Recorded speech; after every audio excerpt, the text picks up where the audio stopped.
शुक्ले वा यदि वा कृष्णे तद्व्रतं वैष्णवं महत्।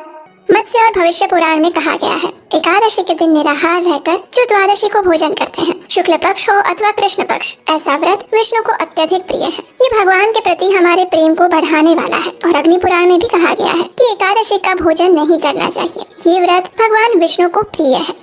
हरे कृष्ण। एकादशी के दिन व्यक्ति को अपना पूरा समय भगवान श्री कृष्ण की सेवा में लगाना चाहिए और अधिक से अधिक भक्तिमयी सेवाएं करनी चाहिए। श्री प्रभुपाद कहते हैं कि एकादशी का पालन जीव तत्व के लिए है, क्योंकि वह भौतिक रोगों से ग्रस्त है। आदर्श एकादशी का अर्थ है कि एकादशी के दिन हमारी एकादश इंद्रियों को उनके विषय से हटाकर श्री कृष्ण की सेवा में लगाना। अर्थात एकादशी के दिन जल और किसी भी प्रकार का खाद्य पदार्थ ग्रहण नहीं करना और सारे दिन और रात श्री कृष्ण की सेवा में रत रहना, जैसे कि माला जप की संख्या बढ़ा देना, विग्रह की विशेष सेवा करना, एकादशी कथाओं का अधिक श्रवण करना, श्रीमद् भागवतम का अध्ययन करना, भजन कीर्तन करना, हरि कथा श्रवण करना और वैष्णवों की सेवा करना इत्यादि। इससे भगवान श्री कृष्ण अवश्य ही प्रसन्न होते हैं और जो एकादशी का पूर्ण निष्ठा और नियम पूर्वक पालन करते हैं उसे उनकी शुद्ध भक्ति प्रदान करते हैं। ऐसी ही पवित्र एकादशी तिथि है अश्विन मास के कृष्ण पक्ष में आने वाली इंदिरा एकादशी। पितृ पक्ष में आने वाली ये एकादशी मनुष्य के सभी पाप कर्मों को नष्ट कर देती है और उसे सर्वोच्च आध्यात्मिक फल प्रदान करती है। ये एकादशी पितृ पक्ष में आती है, इसलिए इस एकादशी का पालन करने वाले व्यक्ति को तो पुण्य फल की प्राप्ति होती ही है, किंतु जिस व्यक्ति के पूर्वजों का किसी कारणवश नर्क लोक में पतन हुआ हो तो भी वो अपने इस एकादशी पुण्य फल से अपने पितरों को मोक्ष की प्राप्ति दिलवा सकता है। लेकिन एकादशी तिथि के दिन किसी भी व्यक्ति की श्राद्ध क्रिया नहीं करनी चाहिए, क्योंकि एकादशी यदा नित्या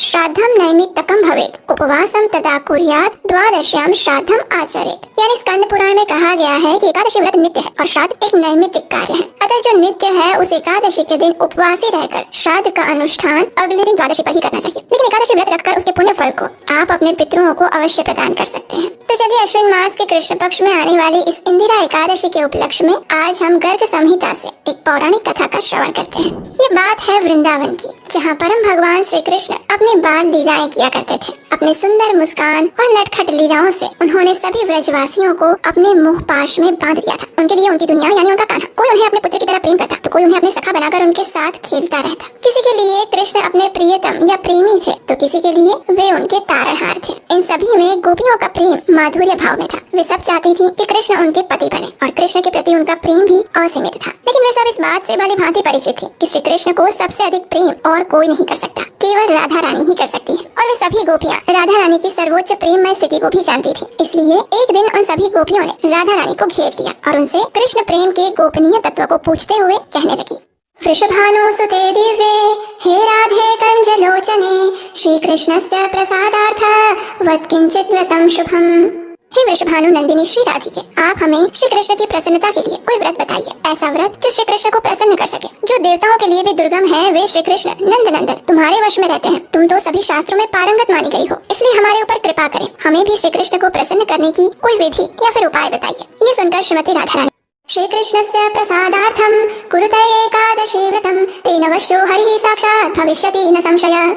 अर्थात श्री कृष्ण की प्रसन्नता के लिए आप सभी मिलकर एकादशी व्रत का अनुष्ठान कीजिए, इससे साक्षात श्री कृष्ण तुम्हारे वश में हो जाएंगे और इसमें कोई संशय नहीं। ये बात सुनकर सभी गोपियों ने कहा, हे राधिके, तुम तो सभी ज्ञान की निधि हो, इसलिए कृपया हमें ये बताओ कि क्या पूर्व काल में ये व्रत किसी और ने भी किया था और इससे उन्हें क्या फल मिला था। तो इसका उत्तर देते हुए राधा रानी कहती है, हे गोपियों, सबसे पहले देवताओं ने अपने छीन लिए गए राज्य को पुनः प्राप्त करने हेतु और दैत्यों का संहार करने हेतु इस व्रत का पालन किया था। इसके बाद एक राजा वैशांत थे, किसी कारणवश उनके पूर्वज यमलोक में चले गए थे, इसलिए अपने पितरों का उद्धार करने के लिए इस राजा ने भी इसी एकादशी व्रत का पालन किया था और उसी व्रत के पालन के फल स्वरूप उनके पूर्वजों को परम आध्यात्मिक जगत की प्राप्ति हुई थी। लुम्पक नाम के राजा को उसके ही पाप कर्मों के कारण उसके परिवारजनों ने त्याग दिया था। जब लुम्पक ने एकादशी का व्रत निष्ठा पूर्वक किया तो उसके फल स्वरूप उसे अपना राज्य और परिवार दोनों ही पुनः प्राप्त हो गए। भद्रावती नगरी में पुत्रहीन राजा ने इस व्रत का अनुष्ठान किया था और उसे पुत्र की प्राप्ति हुई थी। इतना ही नहीं, एक ब्राह्मणी को देव कन्याओं ने इस व्रत का फल अर्पित किया तो उसके फल स्वरूप उस ब्राह्मणी को धन धान्य से भरपूर स्वर्ग की प्राप्ति हुई। पुष्पदंती और माल्यवान ये दोनों यक्ष थे, लेकिन कुबेर के श्राप से उन्हें पिशाच योनि मिली थी। जब उन्होंने एकादशी का व्रत किया तो वे अपनी पिशाच योनि से भी मुक्त हो पाए। पूर्व काल में भगवान श्री रामचंद्र ने भी समुद्र पर सेतु बांधने से पूर्व और रावण का वध करने के लिए एकादशी व्रत का अनुष्ठान किया था। प्रलय के अंत में उत्पन्न हुए आंवले के वृक्ष के नीचे बैठकर सभी देवताओं ने एक समय जगत कल्याण कल्याण हेतु